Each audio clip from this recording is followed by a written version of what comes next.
Madison. When you think of Louisiana, what comes to mind? Hurricanes. Perhaps the beautiful, fun-loving city of New Orleans. Beignets or gator bites. Or maybe you're industrial-minded and think about the booming oil industry. Yeah? Yeah, that's exactly it. Well, you're not wrong, but lurking in the shadows, or rather underground, are pockets of danger, waiting to swallow anything. Lakes, trees, towns, into the depths of the earth, never to be seen again. I think I know where this is going. Oh, it's a disaster. I'm so intrigued. Just wait, it gets worse. We are just the masters of disasters, aren't we? Calamity Janes.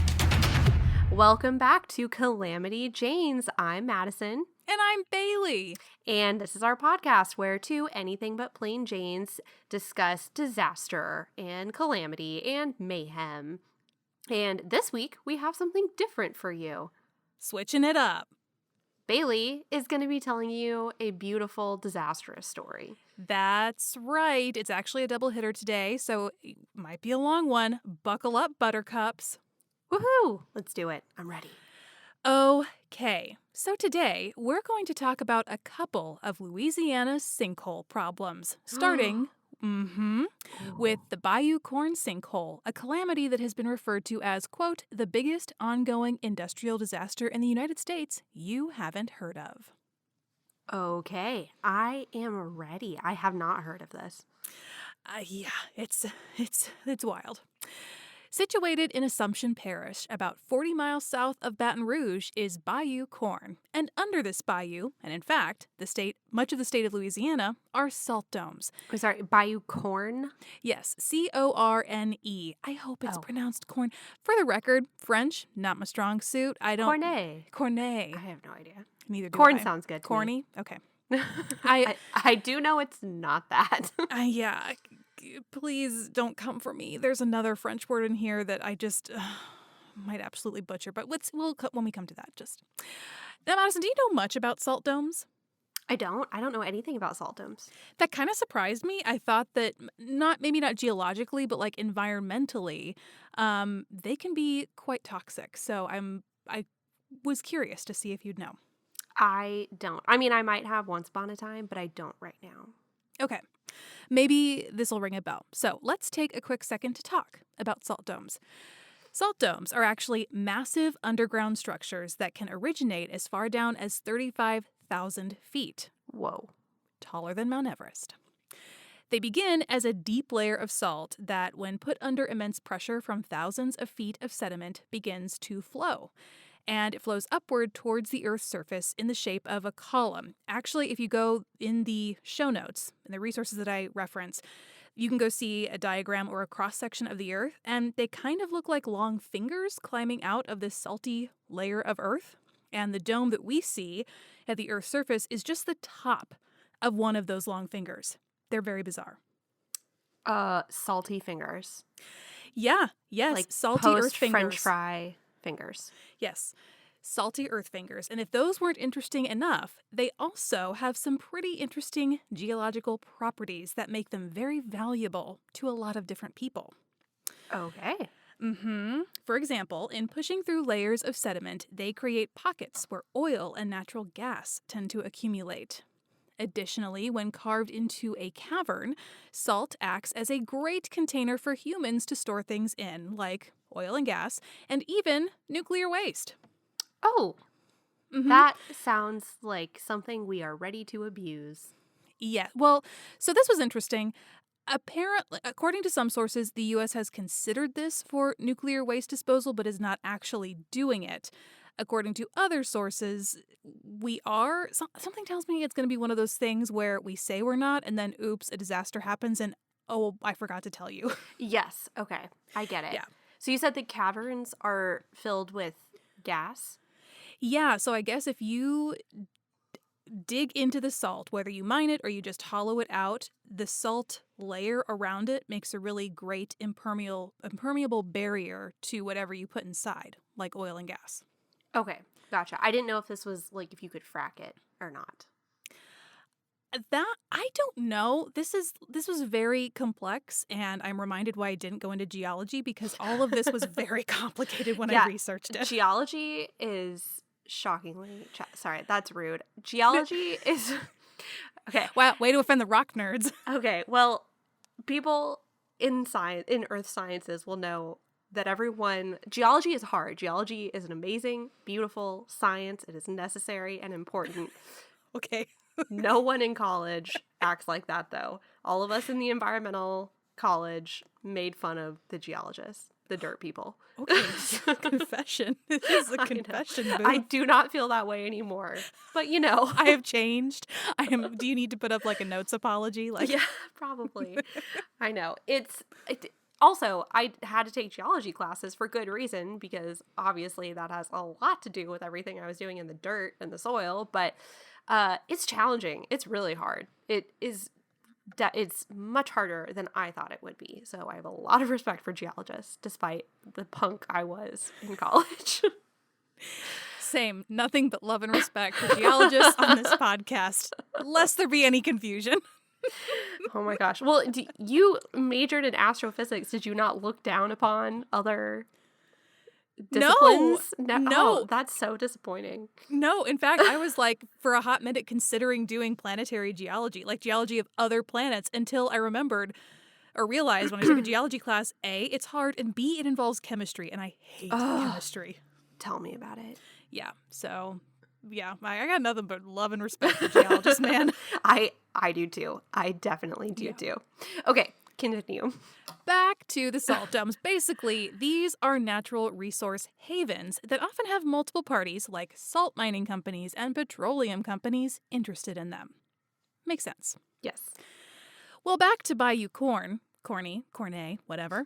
The Napoleonville Salt Dome is under Assumption Parish, and it contains 53 caverns, owned and operated by a mix of different companies, which is where things get a little hairy, because as you can imagine, with a mixture of mining and drilling and petroleum engineering all happening in one location and done by different companies, good communication and coordination is key to maintaining the stability of the land.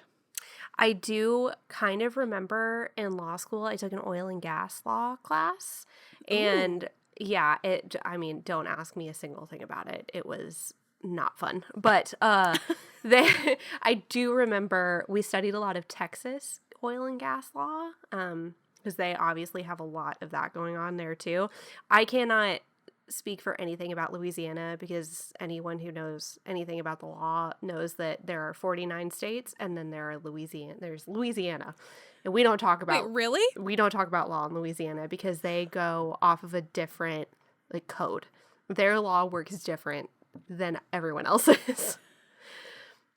I thought it would have been someplace like Florida. Really? It's Louisiana that you're like, oh, yeah, it's like a Napoleonic code. That was my joke earlier that's not going to be in the episode, but I told Bailey that I had mentioned this earlier. Yeah, we don't ever we never study law from Louisiana in law school unless you are a lawyer there, unless you're going to law school there. And here I thought the strangest things was having to tell the difference between like a parish and a city, township, whatever. Like they have weird names for their couldn't tell you a thing. But my point in mentioning that was I do recall it's very interesting where you draw boundaries when you're dealing with like underground pockets of oil or gas that span across different properties or like depths and things like that. It's very interesting how it's done. Very complicated. That would explain why some of these details were very challenging to wade through. Because there's lots of infighting between companies at fault. Let's just dive in. Let's do it. So in June of 2012, residents started to notice some unusual happenings, feeling slight tremors that the USGS confirmed were unexplained increases in seismic activity, bubbles rising from the water, and later the smell of crude oil coming from the water. Oh. Yeah. Texas Brine, one of the companies operating a cavern in the area, assured people that all was well. Or at least they didn't have anything to do with these strange symptoms. But guess what, Madison? What, Bailey? They did. I'm so surprised. I know. I am shocked that a large corporation was not quick to claim ownership of their boo-boo. Yeah, of course. I mean, it's got to get worse. It always gets worse because you see, back in 2010, Texas Brine applied for a permit to expand a cavern called Oxy 3, which is owned by Occidental Petroleum. Again, this is where things get hairy. A bunch of different company names are going to fly around, and I'll be honest, I'm not entirely sure what their relationships are. So, Okay. yeah. The Oxy 3 cavern is about a mile underground and about 100 feet from the nearest oil and gas storage sheath, or pocket is I think what they mean. Okay. So that's where we have dug out the earth and we are storing oil and gas. All right. Good to know. Yes. Texas Brine completed pressure tests that were, quote, unsatisfactory, yet they still felt that the cavern could withstand the pressure. So they proceeded, Oh, no. yes, with expanding the Oxy 3 cavern. But it turns out it wasn't strong enough, and the wall of the salt dome collapsed, causing sediment to pour into the cavern where the natural gas and oil were being stored, and all of that escaped. Yeah. Oh, no. The collapse led to the appearance of a sinkhole that was initially 2.5 acres in 2012, and then measured 26 acres in 2014, and is now, at last measure, 34 acres as of 2018. Holy crap. Okay, so how deep? You said they were a mile underground? Or a sinkhole isn't a mile deep, right? It's not. No, and this is another one where a look at the diagram will be very educational because it basically was a chain reaction. They were drilling a mile deep, Yeah. but the cave-in of the sediment that far caused all the other sediment above it to cave in. And because of where this sits in the bayou, water comes over it. So the sinkhole, I don't think I've seen an actual number associated with it, but it does not go down the full. Okay, I was going to say, I feel like we would have heard No. if a gate to hell opened up. No. Okay. That comes in the next story. Oh, great. Love Yes. it. Yeah. Okay. Yeah, no, this is more like the sediment, it settled further down and it's slowly expanding due to the instability around everything. But the actual like pocket of water that is at the surface of the earth is deep, but it doesn't go down a mile or whatever. So August 3rd, 2012, Governor Bobby Jindal issued an evacuation order to 350 nearby residents that to this day, and to the best of my research, has not been lifted. It seems like the danger is less the instability caused by the sinkhole, although it is expanding. But ultimately, they say that the sinkhole will be filled, right? Because it's just land filling in this divot where sediment has settled. The larger threat is the environmental impact of escaping gas and oil. Because like I said, the Mississippi River alluvial aquifer is nearby, and contamination from natural gas poses the greatest danger to the residents, which is why Texas Brine has been doing controlled releases and burns since the incident. That's a big issue that you run into with fracking as well. There are people in some areas, their aquifer has been polluted with methane, and they can set their fire on water, or they can set their water on fire. That would be scary That too. would be really inhuman to set your fire on water. But they can turn their faucet on and hold a match underneath it, and it'll catch on fire. Yeah. And the earthquakes. That also associated with, sorry, that's again more of a fracking thing. I'm just drawing a lot of fracking parallels because that was something that they chose not to teach us about in Arkansas, despite that being a really big issue in Oklahoma and Texas, where we were neighboring states. And okay, we have had earthquakes around us here in Dallas because of fracking that happens nearby. Yeah. Oh yeah. There was an earthquake in Arkansas while I was there. Yeah, but I thought I'd point that out because one resource that I read didn't have a lot of great things to say about publications that treated the drama about all of this, about this, making it about the sinkhole, basically. It really is like a big environmental issue. Oh, absolutely. What actually leaches into the environment. So I know I kind of teased it in the beginning, like, oh, this crazy sinkhole's gonna, but actually it's environmental that's gonna get you. Well, good. We hadn't done an environmental disaster yet, and so this is good. This is great. This has everything: industrial, environmental, fire. Well, it's a lot. Waterfalls. We'll get there. Let's do it. Yeah. So legal fault has been a little murky throughout this process. Texas Brine began paying each of the 350 residents $875 per week as of the start of the evacuation. And ultimately, under the threat of a lawsuit from Governor Jindal, they ended up offering a buyout option to anyone who wanted it, which to date has been 65 people. Out of 300 some? Out of 350. Others opted to go the class action route. And so it's unclear where lots of these lawsuits are in the legal system. Shocking. Yeah, but bottom line is, like, they're not there. People still can't go back. Oh, that's so horrible. Mm-hmm. In 2015, Texas Brine brought a series of lawsuits against Occidental Petroleum, claiming that the drill they did in 1986 is what actually led to the sinkhole creation. Yeah. And again, no idea where this litigation is in the system, but that's... Wow. It just reminds me of when I was working for the Department of Health and Environment, where we would have instances of pollution and things like that, and people would say it was from this car that tipped over in the 70s, or it was this train that derailed, and things like that. And I had to, as the intern, was trying to look up newspaper articles from the 70s and 80s and things like that. Yeah, that it just, I know that there's someone out there trying to look up information like that about a drill from the 80s. That's crazy. Mm-hmm. Yeah. As if... Yeah.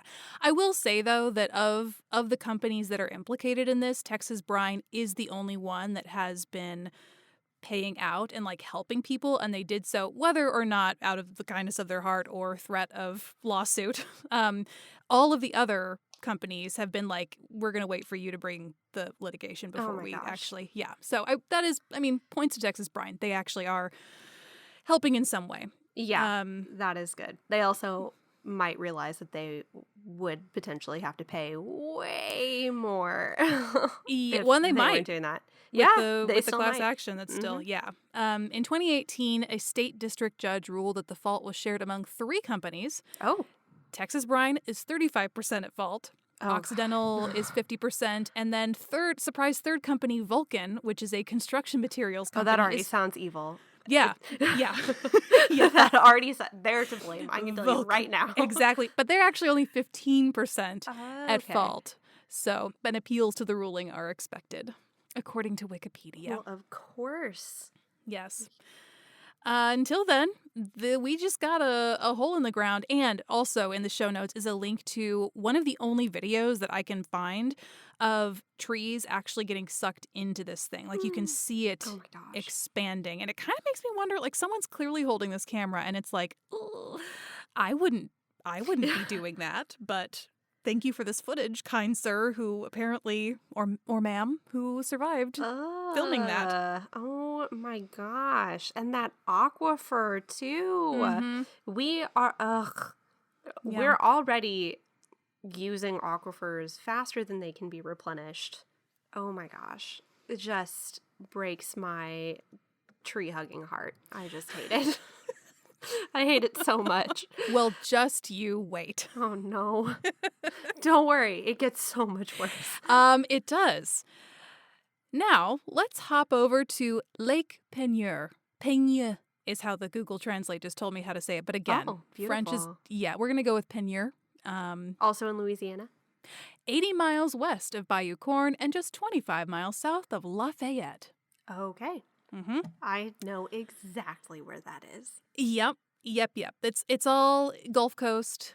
In the Bayou area, naturally. Yeah. And if you go look at a map of where salt domes occur in the United States, it is the whole state of Louisiana. Louisiana ecologically is a fascinatingly beautiful place. It is truly so cool. When I was looking at pictures of this bayou area, it seems like they have the coolest tourism, like bayou tours, and I would love to go visit there. Absolutely. I would love to be an environmentalist there. I would hate to be a lawyer there because it seems really confusing based off what people said in law school. So just go there to enjoy it. Yeah. It sounds really cool. I would love to go explore more there. Yes, totally. And there are some in Texas as well, but, we don't have bayou. But Louisiana is just particularly salty. Very literally. So, back in 1980, going back in time a little bit, Lake Peigneur was a 10 to 11 foot deep fresh body of water popular with fishermen. Aww. That is until Texaco decided to do some exploratory drilling for oil under the lake. Oh my God. Why? It's always Texaco. I know. Texaco, Shell, just, oh God, it's all terrible. Yeah. So the rig, with 12 men on board, was probing at around 1,200 feet when their drill seized up, and they were unable to free it. After working with an unusually stubborn drill, especially given the depth, the men decided to abandon the rig when they heard a loud series of pops and the rig started tilting into the water. Oh no. I'm getting major Deepwater Horizon vibes from what's about to happen, except on a much, much, much smaller scale. Hopefully. Yeah. Same song, Did you see that different movie? melody. No, I didn't. Oh, it was great. Marky Mark. He did a great job. I should, but I'm just like, a movie about an oil spill, like, that hurts my heart. It's much less, I mean, yes, you're not wrong. It's much less about the oil spill and much more about the rig, like what mechanically was going on the rig. Yeah. Oh my God. And I think you would like it.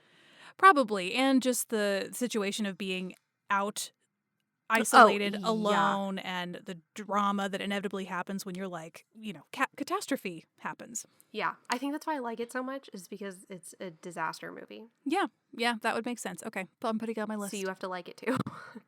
The end. We like the same things. Always. Okay, keep going. Well, shortly after the 12 men made it to shore, the rig capsized and disappeared into what was supposed to be a shallow body of water. Oh my gosh. Nightmares. See, Yeah. this is why you never, ever go into water. Ever. Oh, just wait. Oh my gosh. Directly over the drill site, the water started to spin into a whirlpool that grew to a 1/4 mile in diameter, pulling a boat, 11 barges, and surrounding trees into its eye. Oh my gosh, I did not see this coming. Oh, I'm having a panic. Yeah. A mini panic. Yeah, so let's talk about what's going on here. Is it a hellmouth? I don't want to talk about it. I can't handle this. Yeah. No, it's not a hellmouth. It turns out Texaco made a little miscalculation and drilled right into the Diamond Crystal Salt Mine. A mine that has been active since 1919 and so has quite a few miles of tunnels. Oh my gosh. Wait, okay, you said the mine has been active since 1919 and they didn't know that they were drilling on top of... They knew it was there. Again, 2 different companies running 2 different operations, and they knew it was there. They just made a little miscalculation. They apparently... Yeah. Okay, all right. I'm going to swallow this. I'm going to digest it. I'm extremely agitated right now. I can't handle this. Well, at the time, there were 55 employees in the mine.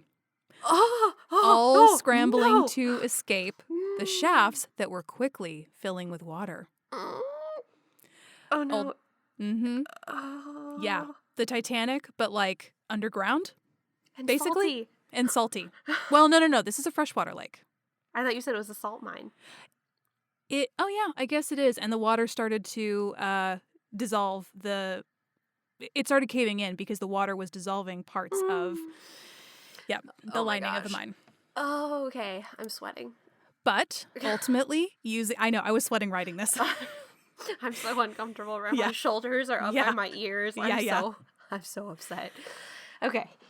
Ultimately, using a combination of mine carts, diesel-powered vehicles, and a slow-moving 8-person elevator, all of them made it up to safety from 1,500 feet below the Earth's surface. Oh, no fatalities. That is bonkers. Yeah. Oh my gosh. Wait, okay, so that's everyone in the mine. What about the people, the drillers?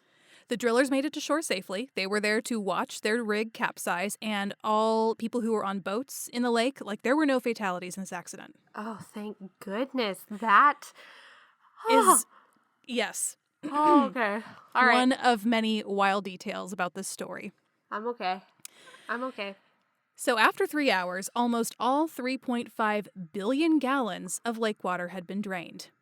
The FAA rerouted flights over the area out of fear of a natural gas explosion, and of course, because of a gas line break that had ignited, there was a giant pillar of fire near the center of the crater. Oh Yeah. my gosh. Yeah.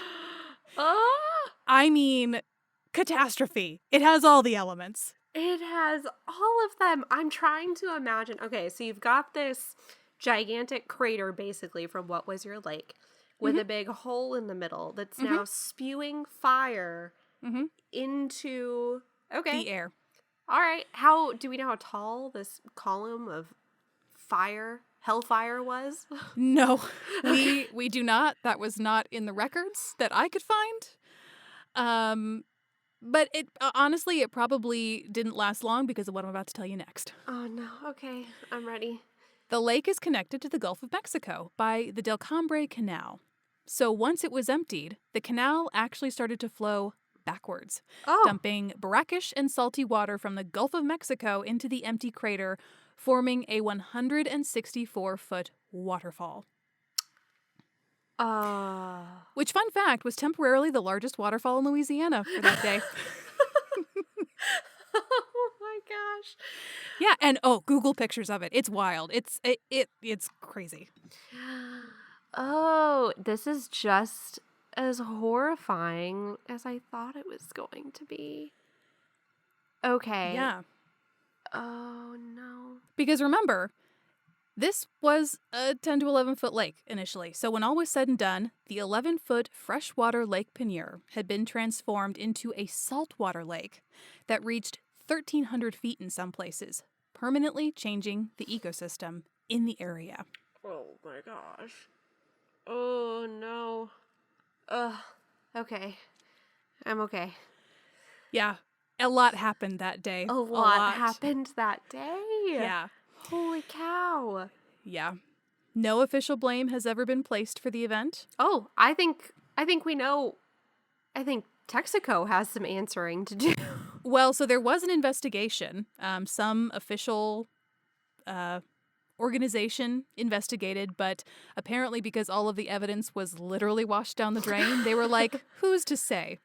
So Texaco actually has not been officially blamed. However, Texaco and the drilling contractor Wilson Brothers have paid out $32 million to Diamond Crystal and $12.8 million to a nearby botanical garden and plant nursery for damages caused by the event, because naturally things have changed in this now saltwater ecosystem. Sure.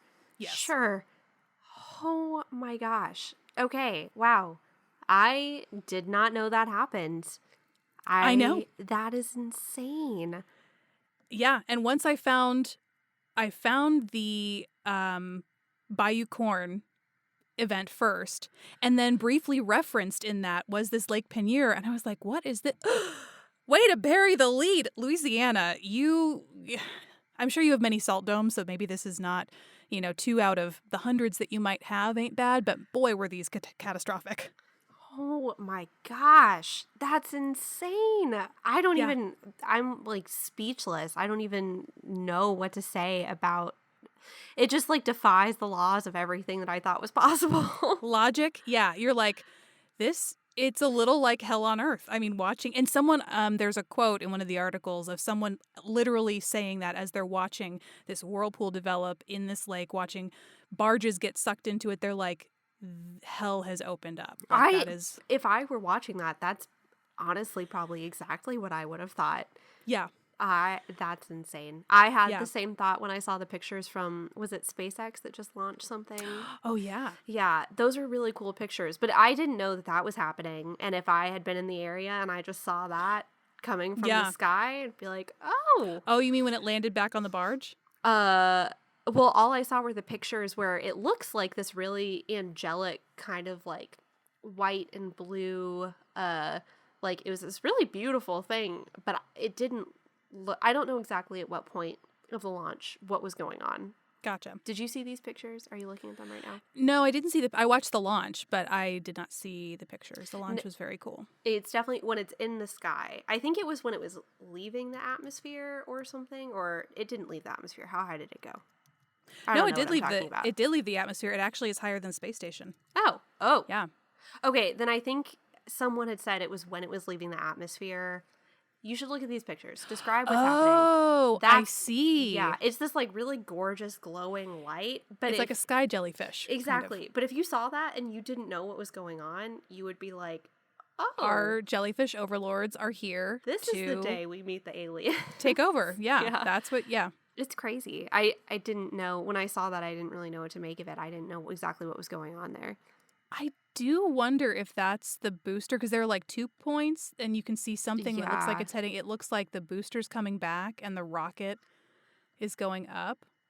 Because I was going to say, I've watched a lot of launches, obviously after the fact, but I'd never seen that. It looks like this like glowing plasma sort of situation. I really didn't know what it was. It could be, could it be plasma? Oh, I know there's plasma when you re-enter. When you re-enter around the shuttle, like they have recorded from the window, you can see like the actual plasma on the wings of the. That's so cool. Yeah, / scary, but yeah. Wow, what a story! 2 stories. Oh my gosh. Yeah. I figured I couldn't tell one without the other. I mean, they're so close in proximity that you know. Absolutely, and we learned so much about salt domes today. Salt domes, yes. And interesting, I was like, so what kind of salt are we talking here? I don't know if our table salt comes from these domes. I don't know if there's a chemical difference here. What I was reading was that they're mostly used for like industrial purposes, like what you salt your roads with and for chemical stuff. But this Diamond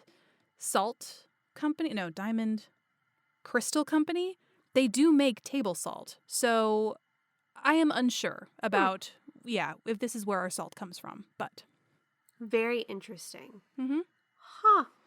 The more you know.